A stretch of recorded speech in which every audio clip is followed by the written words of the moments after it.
지난주는 부활절이었습니다.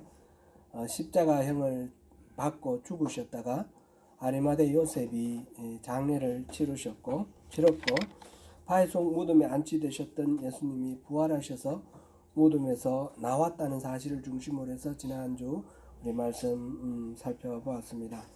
지난주에 말씀드린 대로 이번 주부터 5월 12일까지가 부활절 주간인데, 부활절 주간에 예수님께서 부활하신 것과 관련돼서 부활하시고 난 뒤에 제자들을 만나 주시고 역사하신 그런 성경의 기록들을 중심으로 말씀을 또 살펴보도록 하겠습니다. 오늘은 예수님의 부활은 믿을 만한 역사적 사실인가 하는 것을 우리가 함께 깊이 검토해 보겠습니다. 예수님이 부활하신 것이 사실 맞습니까? 여러분 가운데 이 사실을 당연히 완전 굳게 믿으시는 분이 대부분이실 테지만 솔직히 믿지 못하시는 분도 계실 거라고 생각합니다. 사실 제가 신앙생활할 초기에 생각해 보면 꼭 부활을 다 믿어야 되는가 그런 생각이 많았습니다. 부활을 믿지 않더라도 예수님은 충분히 위대하시고 놀라우신 분이시고 우리가 우르르 받들고 평생 믿고 따라도 믿고 헌신하며 살만한 그런 훌륭하신 분이시고 기독교는 그것으로도 충분히 가치가 있다 이렇게 생각했습니다.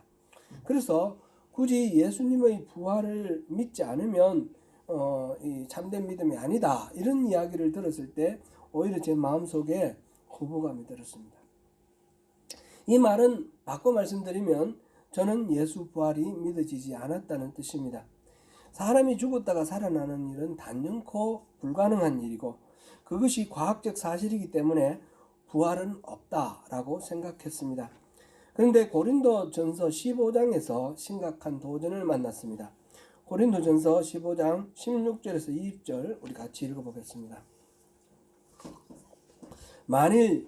같이 읽습니다. 만일 죽은 자가 다시 살아나는 일이 없으면 그리스도께서 일이 없었을 터이요 그리스도께서 다시 살아나신 일이 없으면 너희의 믿음도 헛되고 너희가 여전히 죄 가운데 있을 것이요 또한 그리스도 안에서 잠자는 자도 망하였으리니 만일 그리스도 안에서 우리가 바라는 것이 다만 이 세상의 삶뿐이면 모든 사람 가운데 우리가 더욱 불쌍한 자이리라.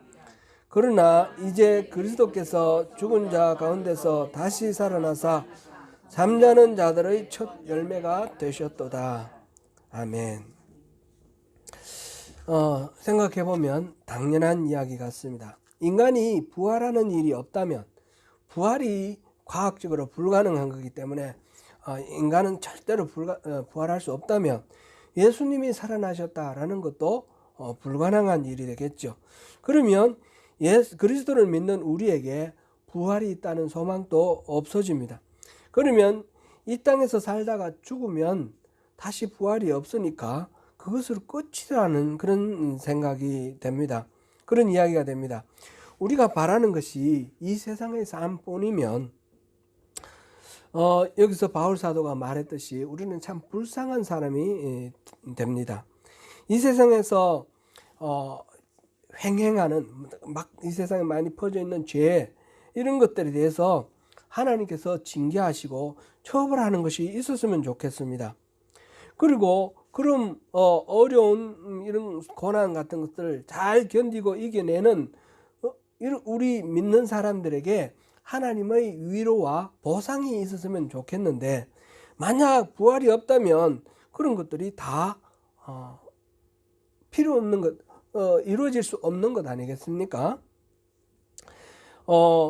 우리가 다음 세상이 있다 하고 우리가 다음 세상에서 예수님과 더불어 영원한 생명을 누릴 수 있다고 생각하니까 하나님이 계시고 죄와 악에 대해서 징계한다고 생각하니까 우리가 이 세상 어려움과 고난과 이런 것들을 이겨내면서 또 성실하게 선을 이루면서 그렇게 살아갈 힘이 있는 것 같습니다. 그렇지 않다면, 그런 것이 없고 이 땅에 사는 것으로 다 끝이라 그러면 굳이 예수를 믿을 필요가 있을까? 이런 생각도 해봅니다. 그저 육신의 욕망이 이끄는 대로 무조건 악착같이 약한 사람을 빼앗고 또 남을 속이고 걸거짓거리는 사람이 있으면 죽여버리고 그러다가 그렇게 살다가 죽으면 그만 아니겠나, 이렇게 생각할 수도 있습니다. 실제로 그렇게 생각하는 사람도 있고 그렇게 생각하는 사람들에 대해서 뭐라 해줄 말도 없습니다. 만약 부활이 없다면 말이죠. 꼭 그렇게는 아니더라도, 우리가 이 세상의 끝이라 하더라도 뭐 착하게 열심히 살아가는 사람들도 있겠지만 그 모든 것들이 자기의 공로에 지나지 않고 참된 소망은 없을 것입니다. 하나님을 예배하고 섬기며 이웃을 사랑하고 도우며 살아가는 이 그리스도인의 모든 삶이 다 헛될 뿐이다 라는 그런 생각이 됩니다. 그렇게 생각해 보면 부활이 꼭 있어야 될 것 같아요.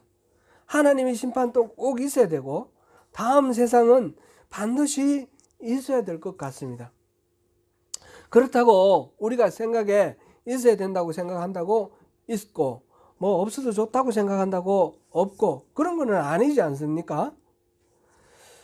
그렇다면 과연 부활은 있는가 없는가, 우리 한번 깊이 따지고 물어보아야 하겠습니다.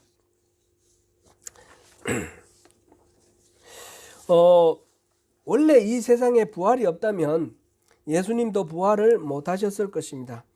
이 명제를 거꾸로 뒤집으면 예수님이 부활하셨다면 인간의 부활이 있다라는 거죠. 그렇게 되겠죠. 이거는 논리학에서 우리가 옛날에 논리학 배운 거 생각나는데 역2 이런 거 배웠는데 어떤 명제의 2는 명제가 참이면 2가 참이다 이렇게 됐는데, 이거는 2의 관계에 해당됩니다. 예수님이 부활하셨다면 예수님이 부활하셨다라는 자체가 인간이 부활할 수 없다라는 말 자체가 틀렸다는 말이 되잖아요. 그러니까 부활할 수 있다라는 말이 됩니다. 사실 부활은 기독교 신앙의 핵심입니다. 바울 사도는 자기의 평생의 사역을 한마디로 요약하기를 예수님의 부활이라고 그렇게 말했습니다. 사도행전 24장 21절 같이 한번 읽어보겠습니다. 오직 내가 그들 가운데 서서 외치기를 내가 죽은 자의 부활에 대하여 오늘 너희 앞에 신문을 받는다고 한 이 한 소리만 있을 따름이니라 하니, 이 상황은 바울 사도가 3차 전도 여행을 마치고 예루살렘에 왔다가 유대인들에게 붙들렸습니다. 그래서 공회에서 재판을 받는데 이 사람들이 이 바울에 대해서 공격을 하는 데 대해서 바울이 한 이야기가 내가 부활이 있다라고 말한 것 외에 여러분들 나한테 책 잡을 거 있느냐, 이렇게 말했다는 것입니다. 지금 그것을 이제 소요가 일어나고 하니까 그 당시 총독이었던 벨릭스가 바울을 따로 불러다가 무슨 일로 이렇게 문제가 되느냐 그랬을 때 하는 말입니다. 내가 공회에 가서 한 말은 여러분들이 나를 내가 예수가 부활했다는, 죽은 자가 살아났다는 그거 증거하는 거 외에 내가 달리 말한 거 있느냐, 나 그거 하나밖에 없다. 근데 왜 그거를 믿지 않고 시비를 거느냐, 이런 이야기를 하는 겁니다. 그러니까 벨릭스가 그러면 부활이 뭐냐, 진리가 뭐냐 이렇게 물어봅니다. 그런 상황에서 나온 이야기인데, 이 바울 사도는 자기가 1차, 2차, 3차 전도 여행하면서 수많은 이 설교를 하고 교회를 세우고 했는데 그 모든 메시지의 핵심이 죽은 자가 살아났다, 예수 그리스도가 살아났다라는 그 메시지 하나에 초점이 맞춰진다라는 그런 고백인 것입니다. 예수님의 교훈과 행적을 기록한 4개의 복음서가 있죠. 마태복음, 마가복음, 누가복음, 요한복음. 이 4복음서도 예수님의 행적과 예수님의 설교 교훈과 그럼 예수님의 여러 가지 이적들 이런 걸 기록을 했는데, 궁극적으로는 이 모든 것들이 결과적으로 십자가에서 예수님이 죽으시고 부활하셨다라는 데 초점이 맞추어져 있습니다. 그 전체 예수님의 일생을 기록하는 데 있어서 가장 많은 분량이 마지막 예루살렘에 올라가서 그때부터 십자가에 달려 죽고 부활하시는 여기에 대부분의 그 내용이 담겨 있습니다. 예수님 자신도 순환을 여러 번 예고를 하셨잖아요. 예수님이 예고를 하시면서 내가 예루살렘에 올라가서 그 제사장들과 장로들과 서기관들에게 박해를 당하고 나는 죽을 것이다 그랬는데, 그 죽고 난 뒤에 3일째에 내가 부활할 것이다, 이 말씀을 계속해서 하셨습니다. 그러면 과연 이 예수님이 부활하셨다라는 말은 사실일까? 역사적인 사실일까? 분명히 존재했던 사실일까? 그런 것에 대해서 우리 한번 생각해 볼 만합니다. 최근 제 페이스북에 어떤 분이 글을 올리셨는데, 갓피플닷컴에서 조사를 했는데 우리나라 한국 기독교인 중에서 예수님의 부활을 믿는 사람은 67%고 33%는 예수님의 부활을 믿지 않는다, 이렇게 나와 있었습니다. 제가 갓피플닷컴에서 조사한 그거를 원자료를 찾아보려고 그랬는데 찾지는 못했습니다. 그런데 부활이 기독교 신앙의 핵심이라고 말했는데 믿어지지 않는 사람이 33%라는 것은 상당히 우리 마음에 많이 이렇게 마음이 쓰이지요. 어쩌면 그보다 훨씬 많을지도 모르겠다, 그런 생각이 듭니다. 여러분은 어떻습니까? 만약 성경에 기록된 부활이 실제로 역사적 사실이라고 믿어진다면 그러면 뭐 걱정 없습니다. 그렇게 믿으십시오. 그러나 만약 잘 믿어지지 않는다면 오늘 우리가 어떻게 하면 이 성경에 기록된 예수님의 부활이 사실인지 아닌지 한번 따져보고 알아볼 수 있을까? 한번 같이 한번 고민해 보면 좋겠습니다. 어떻게 하면 이걸 믿을 수 있을까? 그것이 이 기독교 신앙의 핵심이라고 그랬는데 말이죠. 오늘은 제가 잘 믿어지시는 분, 이 성령의 은혜로 저절로 믿어지시는 분들이 초점이 아니라 잘 안 믿어지시는 분을 초점으로 해서 우리가 한번 생각해 보고자 합니다. 그래서 좀 딱딱하고 좀 논리적인 그런 오늘 말씀 준비가 되어 있는데 좀 집중해서 한번 같이 생각을 모아보면 좋겠습니다. 역사적 사실이라고 제가 예수님이 부활하신 것은 역사적 사실일까? 그랬는데, 그러면 사실이라는 것에 대해서 먼저 한번 생각해 보겠습니다. 사실, 팩트. 팩트는 실제로 그런 일이 일어났다, 그것이 팩트다, 이렇게 우리가 말을 하는데, 이 팩트는 두 가지 종류의 팩트가 있습니다.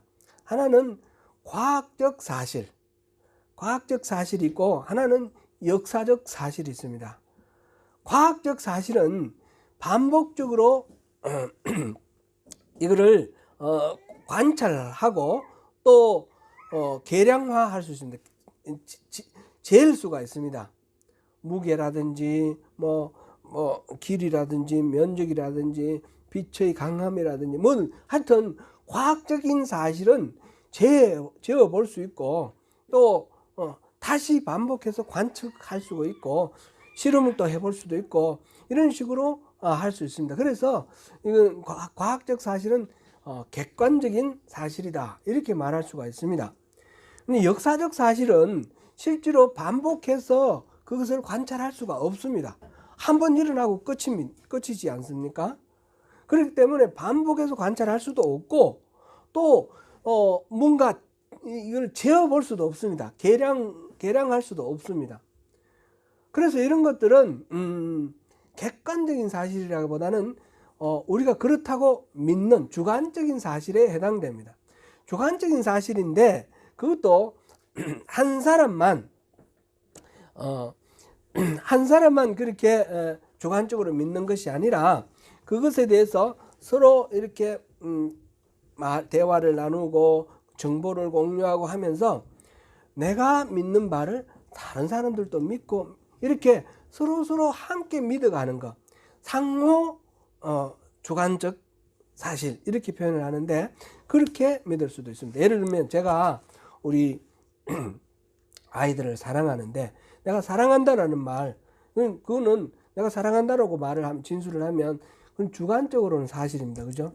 그런데 여러분들이 믿을 때 사실인지 아닌지는 모르겠죠. 그런데 제가 자녀들을 사랑한다 그래 놓고 막 학대를 한다든지 자녀들을 구박한다든지 이러면 주관적으로는 사실이지만 여러분들은 받아들일 수 없지 않습니까?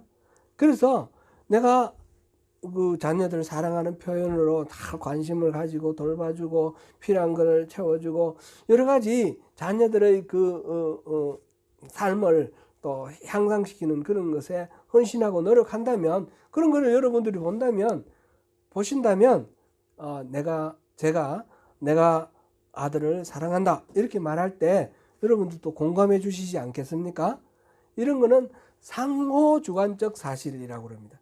이 상호주관적 사실 모두 다가 공감할 수 있는 주관적 사실이고 계량할 수도 없고 반복해서 관찰할 수 없는 거지만 그러나 모두 다 공감해 줄 수 있는 그런 사실, 그런 상호주관적 사실. 역사적 사실은 상호주관적 사실인데 이거는 객관적 사실이나 동등한 가치로 우리가 인정해 줄 수가 있습니다. 내가 생각해도 그렇고 또 다른 사람이 생각해도 그렇고 모두 다 공감할 수 있는 이런 거를 객관적이라 하지 않습니까? 우리 예수님께서 2000년 전에 십자가에서 죽으셨다가 사흘째에 부활하셨다라는 것이 믿어지는 사실이라고 말할 때 이때는 역사적 사실이며 이때는 상호주관적 사실이면 되는 것입니다. 그럼 우리가 저나 여러분이나 그거 일리 있네, 그 말이 맞는 것 같네 이렇게 공감이 가면 그거는 이제 상호주관적인 사실로서 역사적 사실, 팩트로, 히스토리컬 팩트로 인정이 된다라는 겁니다. 부활이 역사적 사실인가를 검증하기 위해서는 방법론으로는 두 가지가 있습니다. 하나는 부활이 없었다라고 가정을 하는 겁니다. 부활이 없었다라고 가정을 하고 그 검증을 했을 때에 부활이 없었다라고 하는 것이 오히려 불편하고 그냥 있었다라고 하는 게 더 좋겠다 이리 싶은 그런 경우, 그러니까 부활이 있었던 역사적 사실이라고 하는 것이 더 타당성이 있고 개연성이 있고, 개연성 그럴 만한 가능성, 개연성이 있고 이렇게 생각할 때에 부활은 있었다라고 말할 수가 있겠죠. 또 하나의 방법론은 부활에 관한 여러 가지 증거나 또는 증인의 어떤 진술이나 이런 것들을 보아서 여러 가지 이런 것들이 증거들을 있는데 증거들을 모아서 볼 때에 서로 일관성이 있고 서로 충돌되지 않고 이게 그렇구나 라는 것이 인정이 될 때 그럴 때에 우리가 이거는 사실이 역사적인 사실이다 이렇게 말할 수가 있습니다. 이 논리학을 이야기를 하니까 이게 좀 복잡하고 머리가 어지러운데 한번 예를 들어서 한번 생각해 보겠습니다. 세종대왕이 한글을 창제했다. 이게 사실입니까? 역사적 사실입니까? 아닙니까? 이런 거를 우리가 질문을 한번 던져 보겠습니다. 그러면 첫 번째 방법론으로는 세종대왕이 한글 창제한 것이 아니다. 이렇게 생각해 놓고 한번 따져보자는 거죠. 그렇게 생각해 놓고 따져보면 시간이 많이 흘렀기 때문에 누가 한글을 창제했는지 알 수가 없다. 그런 측면에서는 말이 돼요. 그런데 조선 왕조 실록에 보면 세종대왕이 한글을 창제했다는 말이 나와요. 그리고 또 훈민정음 은혜 이런 데 보면 세종의제 훈민정음 있지 않습니까? 세종대왕이 직접 이 한글을 만들었다 이런 게 기록이 있단 말이죠. 이런 기록들을 봤을 때에 서로 충돌하지 않고 전부 다 일관성이 있다는 거죠. 일관성이. 그러면 이 말이 맞는 말이구나. 세종대왕은 한글을 창제한 것이 맞겠구나. 아니라고 생각했을 때 더 부자연스럽고 그렇다라고 생각했을 때 더 자연스러운 거. 그럼 두 번째 방법론은 방금 얘기한 거, 적용한 것하고 마찬가지죠. 그러니까 거기에 있는 정인이나 또는 증거나 유물, 사료 이런 것들을 봤을 때에 일관성이 있을 때, 예수님의 부활에 대해서도 그런 식으로 우리가 생각해 볼 수 있다라는 것입니다. 예수님이 부활하셨다는 말이 역사적 사실인가 아닌가 따질 때, 예수님이 부활하셨다는 말이 역사적 사실이 아니다 이렇게 가정을 해놓고 한번 따져보고, 또 두 번째로는 예수님이 부활했다라고 하는 여러 가지 기록들이나 또는 정언 이런 것들을 같이 이렇게 두고 이 말이 서로 일관성이 있는가, 서로 충돌하지는 않는가, 그걸 한번 사료들을 한번 따져보자라는 거죠. 그렇게 생각해 보면 알 수 있을 것입니다. 이 부활이 사실인지 아닌지 그렇게 알 수 있을 것입니다. 예를 들면 예수님이 부활하셨다는 것이 사실이 아니라고 가정했을 때에, 예수님이 앞으로 살펴보겠지만 십자가에서 죽으신 것이 아니라 뭐 기절을 했다든지, 아니면 시체를 훔쳐가가지고 어디 감춰놓고 부활했다라고 말을 한다든지, 이런 식으로 예수님이 부활했다라고 하는 말 자체가 틀렸다라고 하는 그런 가정을 가지고 한번 따져보고요. 또 두 번째로는 예수님이 부활했다라는 여러 가지 기록들, 제자들을 만났다는 게 한 10번 좀 나오는데, 그 10번의 그 제자들의 부활하신 예수님을 만났다는 기록을 한번 맞춰보고 서로 충돌하는지 아니면 일관성이 있는 건지, 또는 이 성경 외에 다른 어떤 혹시 자료들이 혹시 있는가, 그 당시의 역사를 기록한 어떤 사료들에 그런 게 나온다 그러면 더 믿음성이 있지 않겠습니까? 그런 식으로 우리가 한번 찾아보면 좋겠습니다. 그래서 예수님의 부활에 대한 증거는 우리가 한번 생각해 봅니다. 먼저 신약 성경에 충분히 그 증거가 있습니다. 최근에 한 성도님과 함께 존 스토트가 쓴 기독교의 기본 진리라는 책을 교절해서 성경 공부를 하고 있는데, 부활절 바로 전주에 예수님의 부활에 대해서 함께 살펴보았습니다. 의도하지는 않았는데 시점이 딱 맞아서 참 은혜가 되었습니다. 존 스토트는 이 책에서 예수님의 부활의 증거를 4가지로 들고 있습니다. 뭐 다른 것도 있을 수 있겠지만 이 4가지만 한번 생각해 보면 좋겠습니다. 첫째로 시체가 사라졌다. 둘째, 수의가 흥크러져 있지 않았다. 예수님이 매장될 때에 아리마대 요셉이 수의로 가지고 이렇게 감싸서 이렇게 매장을 했는데 그 수의가 그대로 있었다. 세 번째, 부활하신 예수님이 나타나셨다. 제자들 앞에 나타나셨다. 네 번째로, 그 예수님을 만났다고 하는 제자들이 변화되었다. 이 4가지를 우리 증거로 이렇게 들고 있습니다. 앞에 2가지는 제가 말씀드렸던 방법론의 첫 번째, 아니라고 가정을 했을 때 그 말이 되는가? 아니라고 말을 했을 때 오히려 말이 안 되고 맞다라고 말할 때 오히려 말이 된다 그러면 그건 맞겠죠. 그런 식으로 볼 수 있는 것이고, 세 번째, 네 번째는 바로 두 번째의 방법론, 여러 가지 증거나 정언이나 이런 것들을 비추어 봤을 때 일관성이 있는가, 믿을 만한 신뢰성이 있는가, 그런 것입니다. 하나하나 간단하게 살펴보도록 하겠습니다. 먼저 시체가 사라졌다. 복음서 4권에는 부활절 아침에 어떤 여인들이 무덤으로 찾아간 것으로 시작됩니다. 지난주에 우리도 마태복음에서 막달라 마리아와 다른 마리아가 그 예수님의 무덤을 찾아갔다. 거기서 무덤이 비어 있는 것을 발견했다. 이런 것을 우리가 보았습니다. 그리고 천사도 만났죠. 복음서마다 찾아간 사람이 조금씩 다르게 나와 있습니다. 어떤 복음에는 막달라 마리아와 이 다른 마리아를 작은 야고보의 어머니 마리아 그렇게 했고, 또 어떤 데는 요한나, 어떤 데는 살로메 이렇게 나오는데 공통적으로 막달라 마리아는 다 들어있습니다.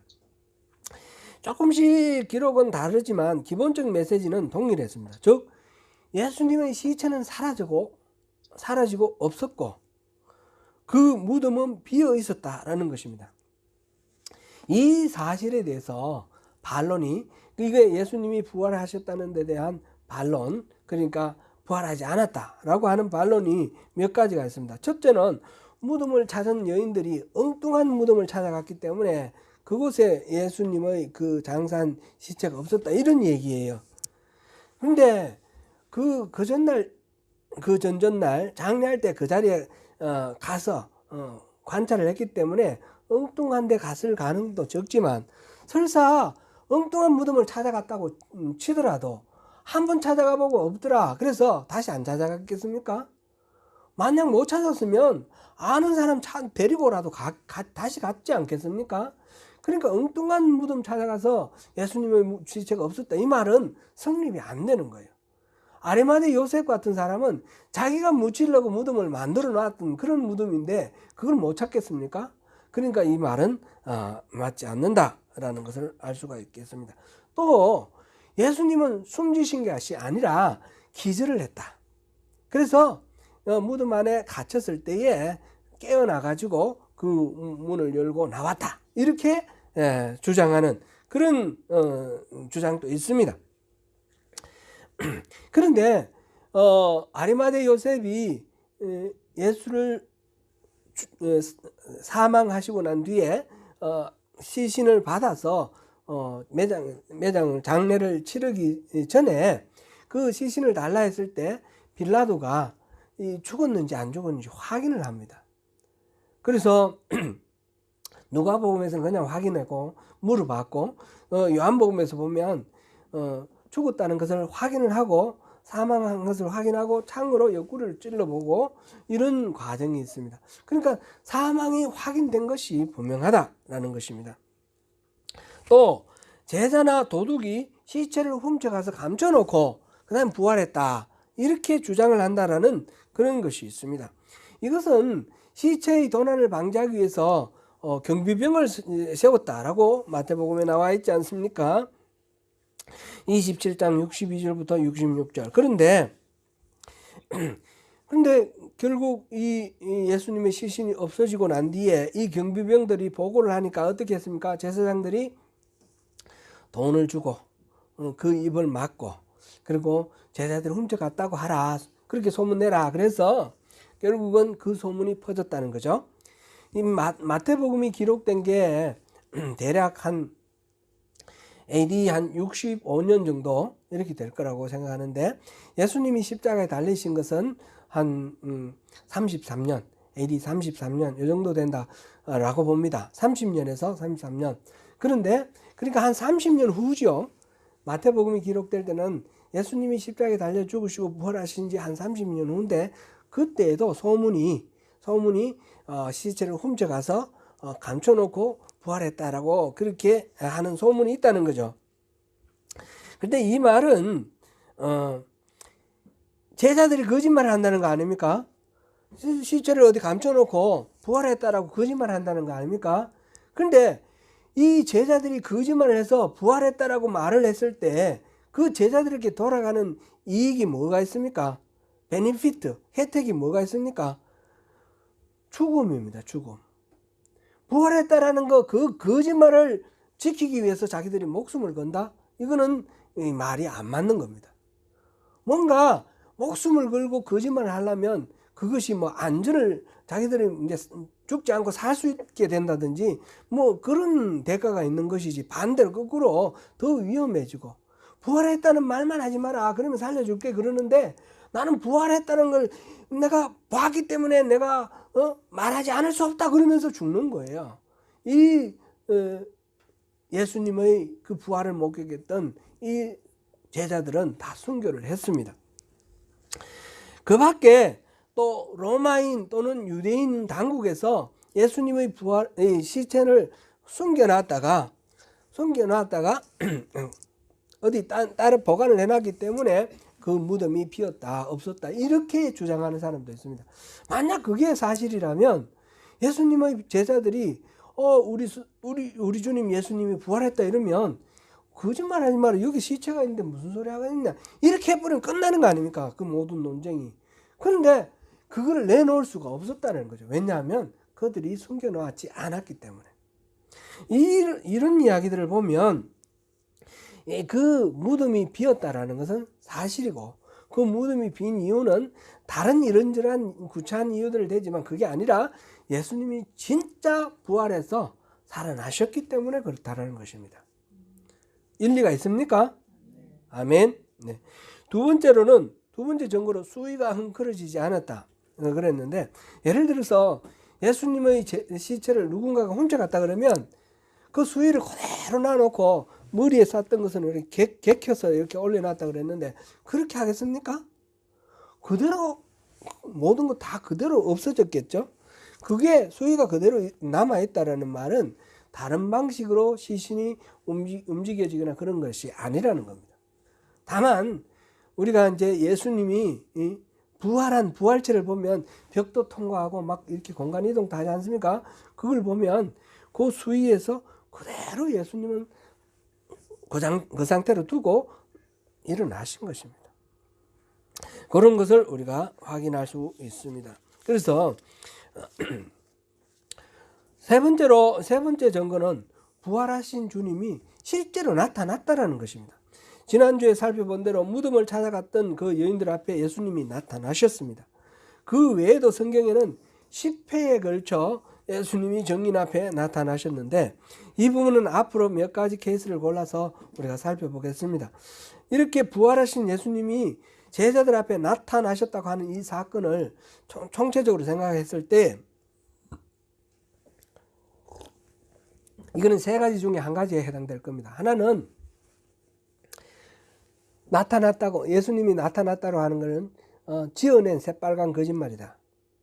아니면 그 사람들이, 예수님의 제자들이 착각했다, 환상을 본 것이다. 아니면 실제로 나타난 예수님을, 실제로 부활하신 예수님을 만났다. 이 셋 중에 하나일 겁니다. 그 밖에 다른 가능성은 없습니다.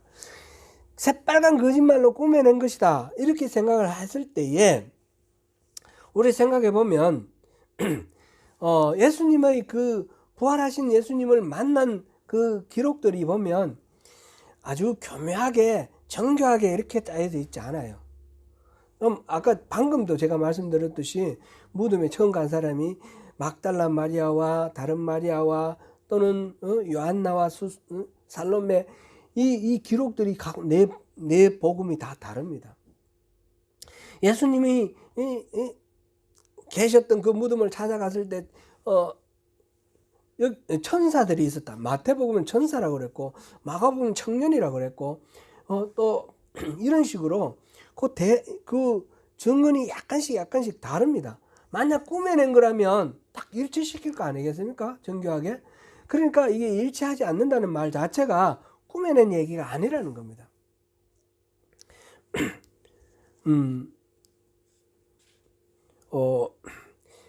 그 증인 중에 가장 중요한 증인, 맨 먼저 만났고 이런 증인이 막달라 마리아로 소개됩니다. 막달라 마리아는 어떤 사람입니까? 7 귀신이 들렸다가 예수님이 그 귀신을 쫓아줘서 치료받은 사람입니다. 7 귀신에 대해서는 여러 가지 얘기들이 있지만 대체로 뭐 이렇게 보면 좀 건강하지 못한 그런 이야기들이 많이 이렇게 연상이 됩니다. 그럼 그 당시에 지난주도 우리 잠깐 살펴봤지만 어떤 재판을 할 때 여자가 증인으로 서면 그는 인정을 하지 않았습니다. 여자는 증인으로 인정을 안 해줬습니다. 그런데 예수님의 부활을 증언하는데 여자를 세웠고, 그것도 다른 여자가 아니라 막달라 마리아를 증인으로 세웠다. 이거는 꾸며낸다 그러면, 만약 꾸며낸다면 그런 사람 안 세우겠죠. 베드로가 맨 먼저 봤다든지, 안 그러면 뭐 요한이 봤다든지 이렇게 하면 쉽지 않습니까? 그런데 막달라 마리아가 맨 먼저 봤다. 이렇게 기록되어 있습니다. 이걸 보면 꾸며낸 것은 아니다. 꾸며낸 거짓말, 새빨간 거짓말은 아니다라는 것을 알 수가 있습니다. 그리고 두 번째 가능성으로는 모두들 환상을 봤다, 착각을 했다, 이렇게 하는데, 환상을 보는 거는 우리 모두 다 환상 볼 수 있죠. 환상 볼 수 있는데 똑같은 현상을 동시에 여러 사람이 보는 그런 경우는 없습니다. 뭐 예를 들면 바울이 다메섹 가다가 중간에 예수님을 만났는데 그건 환상으로 본 겁니다. 그랬을 때 바울과 같이 가던 그 동행자들은 예수님을 만나지 못했어요. 환상을 본다는 것은 동시에 이렇게 볼 수 있는 것이 아니에요. 각각 개별적으로 환상을 보는데, 그런데 예수님께서 나타나시는 그 장면을 보면 500명이 넘는 제자들 앞에 나타나신 것도 있어요. 그럼 500명이 다 똑같은 환상을 가졌다, 이거는 있을 수가 없는 거죠. 그러니까 새빨간 거짓말도 아니고 환상을 본 것도 아니고, 그럼 뭐겠습니까? 진짜 부활하신 예수님을 만났다, 이렇게 말할 수 있지 않겠습니까? 그 다음에 마지막으로 네 번째 증거로 제자들이, 예수님을 만난 제자들은 다 변화했다라는 겁니다. 제자들의 변화는 부활에 대한 어떤 증거보다도 가장 강력한 귀한 증거가 될 것입니다.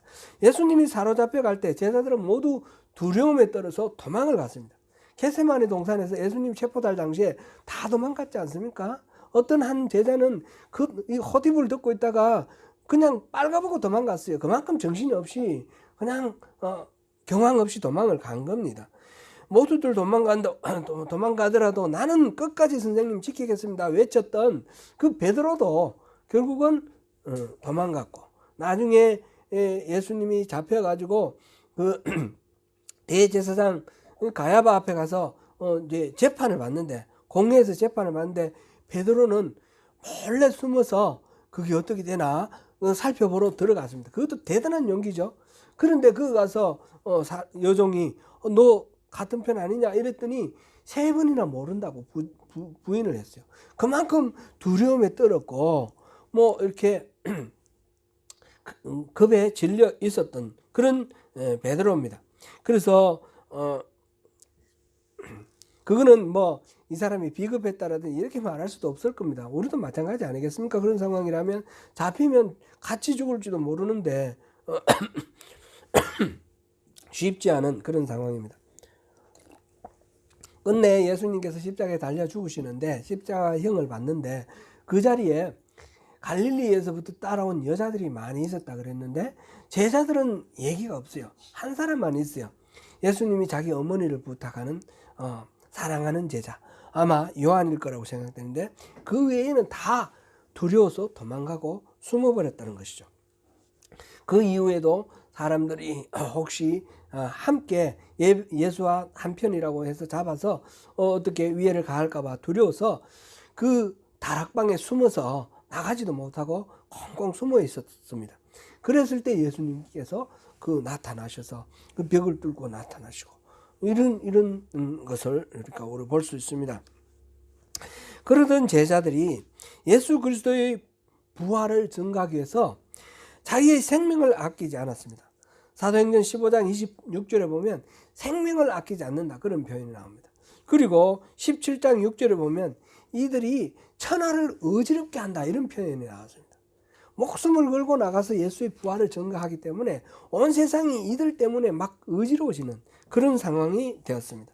이 제자들이 이렇게 변화된 것은 무엇 때문에 그랬을까요? 물론 오순절 성령 강림 사건이 있었습니다. 그래서 성령 강림을 경험을 했습니다. 성령을 받았습니다. 이전에 예수님이 부활을 하셔서 약속하신 대로 성천하시고 성령을 보내주셨습니다. 이 모든 것들이 바로 예수님께서 부활하신 그 팩트에 근거하는 것입니다. 이렇게 능력으로 변화된 케이스로서 존 스토트는 대표적으로 두 사람을 들었는데, 한 사람은 베드로, 한 사람은 야고보를 들었습니다. 베드로는 예수님을 3번이나 부인했던 그런 뭐 어떻게 보면 급장이라 할 수 있고 비급자라 할 수 있지 않습니까? 그랬는데 그래서 예수님이 숨지시고 난 뒤에도 다락방에 숨어 있었고 이런 사람인데, 머지않아서 예루살렘 시민들 앞에서 담대히 나가가지고 너희들이 죽인 예수가 부활했다, 살아났다 이렇게 외치는 거예요. 숨는 것이 아니라 나가서. 그래서 그 베드로의 설교를 듣고 3,000명이 예수님께 이렇게 귀의했다, 예수님을 믿게 되었다, 이런 기록이 나와 있습니다. 예수님을 영접했습니다. 그리고 자기를 잡아 예수 이름으로 아무것도 증거하지 말라고 공회에서 예수님을 베드로를 협박을 했는데, 베드로가 뭐라고 그랬냐면, 내가 하나님 말씀 듣는 것보다 너희들 말씀 듣는 것이 더 옳겠냐? 내가 죽더라도 하나님 말씀 듣는다. 그러고는 담대하게 얘기를 했습니다. 나중에는 그거는 사도행전 4장 1절에서 22절에 나오는 말씀이고요. 그뿐만 아니라 그리스도를 위해 능욕받는 일에 쓰임받는 것을 합당하게 여겨지는 것을 기뻐했다, 이런 말씀이 사도행전 5장 41절에 나옵니다. 그리고 사도 야고보가 잡혀 순교를 했습니다. 순교하고 난 뒤에 유대인들이 반응이 좋으니까 이 대제사장과 이 장로들이 베드로도 잡았습니다. 베드로도 죽이려고. 그런데 그때 붙잡혀 가가지고 감옥에 갇혀서 베드로가 태평스럽게 잠을 잡니다. 천사가 와서 발로 가지고 차서 깨우는 그런 장면이 나옵니다. 그러니까 이거는 도무지 그 이전에 두려워하고 무수하던 비겁한 그 베드로와는 전혀 다른 새로운 존재입니다. 완전히 다른 존재로 이렇게 바뀌었습니다.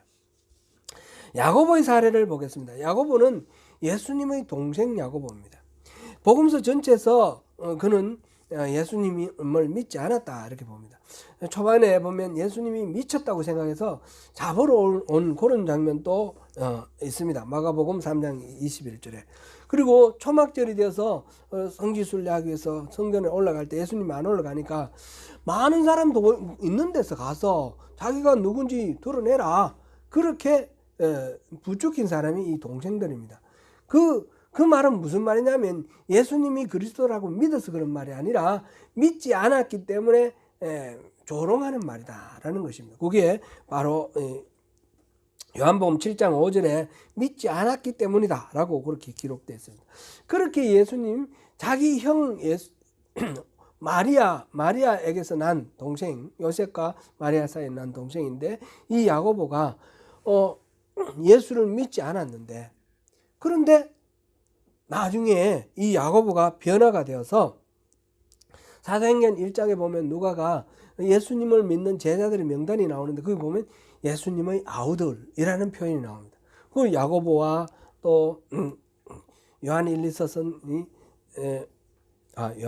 유다서를 쓴 유다, 이런 사람들이 예수님의 동생입니다. 그렇게 예수님의 아우들이 예수님을 믿었다라는 명단에 포함되어 있고요. 그리고 이 야고보는 나중에 예루살렘 교회의 감독이 되었습니다.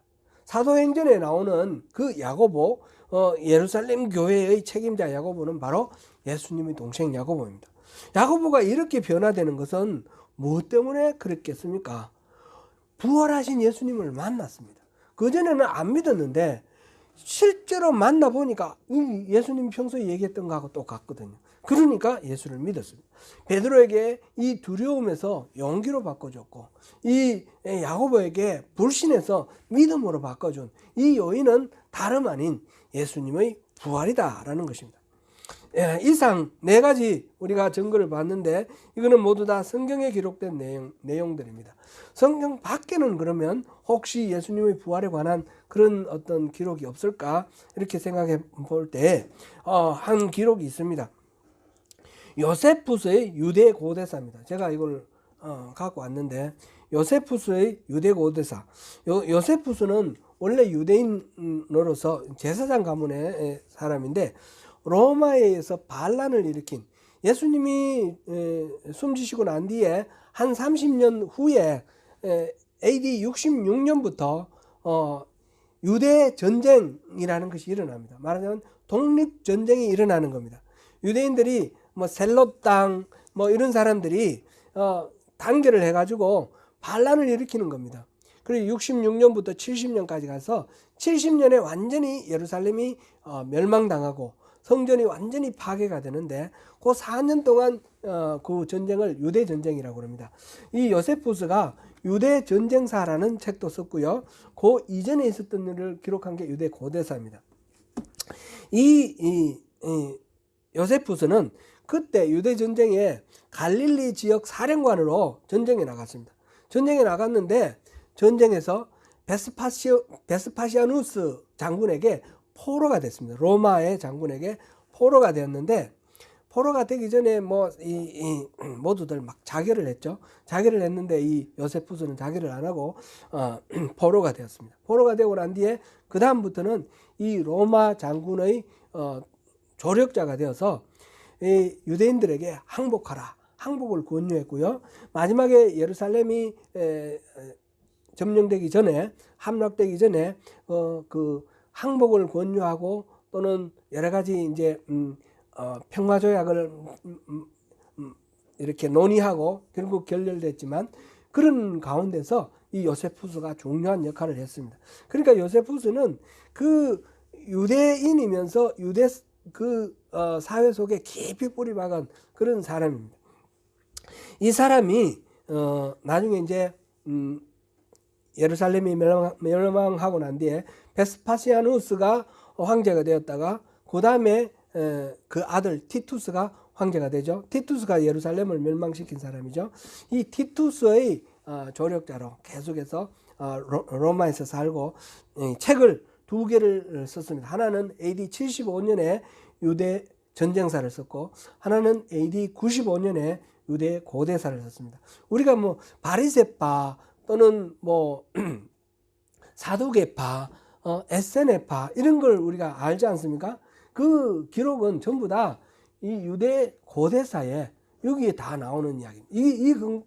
이 자료가 없었으면 우리가 알 수가 없는 그런 내용입니다. 그 자세하게 옛날에 그 AD 100 BC 142년에 마카베오 혁명이 일어났잖아요. 마카베오 전쟁 그런 모든 것 그 이후에 하스몬 왕조의 역사들 이런 걸 다 기록한 게 아브라함부터 시작해서 기록한 게 요세푸스 고대사입니다. 고대사인데 여기에 18권 3장 3파트 제가 이렇게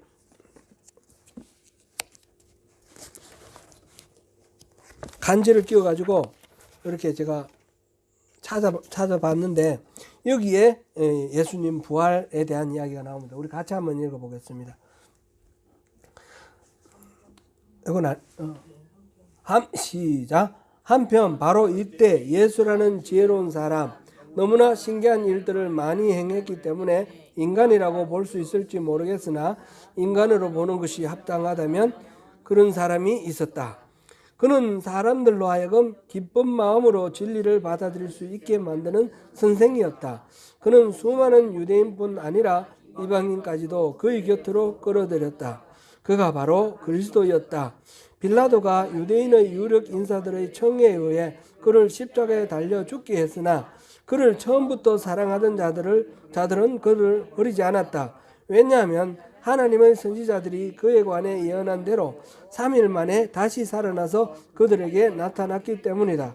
하나님의 선지자들은 이뿐 아니라 그에 관해서 수많은 놀라운 일들을 예언했었다. 그 이름을 본따서 그리스도인이라 불리는 사람들은 오늘날까지도 남아있다. 이렇게 성경 외에 다른 역사서에도 이게 나와 있습니다. 그러니까 이 이상의 자료들을 살펴볼 때 예수님의 부활은 실제로 일어난 팩트가 아니라고 생각할 수가 없습니다. 이게 팩트가 아니라고 생각했을 때 말이 안 되었습니다. 그리고 이 예수님의 부활이 팩트라는 것을 나타내는 여러 가지 증거들을 이렇게 볼 때 일관성이 있고 신뢰성이 있지 않습니까? 그렇죠? 예수님의 부활은 그러므로 우리가 팩트다 이렇게 말할 수가 있겠습니다. 예수님의 부활은 전능하신 하나님의 영역에 해당되므로 인간은 스스로 부활할 수는 없습니다. 그거는 맞습니다. 그러나 하나님이 부활을 다시 살려서 일으키시면 부활할 수 있는 겁니다. 그 첫 열매가 바로 예수 그리스도 그분이시라는 겁니다. 그리고 우리에게도 그 부활을 약속하신 것입니다. 사랑하는 성도 여러분, 예수님이 부활하셨습니다. 죽음의 세력을 이기시고 승리하셨습니다. 그분이 부활하셨다는 사실은 직관적으로 믿어지는 사실이기도 하지만 그 여러 가지 증거를 검토해 볼 때 개연성이 높고 논리적 타당성이 있어서 역사적 사실로 신뢰할 만합니다. 예수의 부활이 역사적 사실이고 우리의 부활이 또한 연결되어 있다는 사실은 우리에게 영원한 생명에 대한 소망을 부여하는 복된 소식, 복음의 핵심이 되는 이야기입니다. 부활의 소망 안에서 인생을 더욱 값지고 의미 있게 영위하시는 가운데 주님이 주시는 그 천국의 복을 다 누리시는 저와 여러분이 되시기를 축원합니다. 기도하겠습니다. 은혜로우신 하나님, 예수님의 부활은 역사적인 사실인가 하는 문제 제기를 하고 또 여러 가지로 그것을 규명을 해보았습니다. 주님, 예수님이 부활하신 것은 분명한 역사적인 사실입니다. 이것을 우리가 믿습니다. 그렇기 때문에 부활하신 예수님이 우리를 찾아오시고 우리의 삶, 우리의 어떤 사역 여기에 동행하시면서 또 열매를 맺어주시는 것을 경험을 합니다. 우리가 경험적으로 느끼는 이 예수님의 부활이 논리적으로도 타당하다는 것을 확인해 보았습니다. 주님 사랑하시는 귀한 자녀들에게 더 큰 확신으로 예수님의 부활에 대한 소망을 갖게 하시고 영원한 생명에 대한 소망을 갖게 해 주십시오. 예수님 이름으로 기도드립니다. 아멘.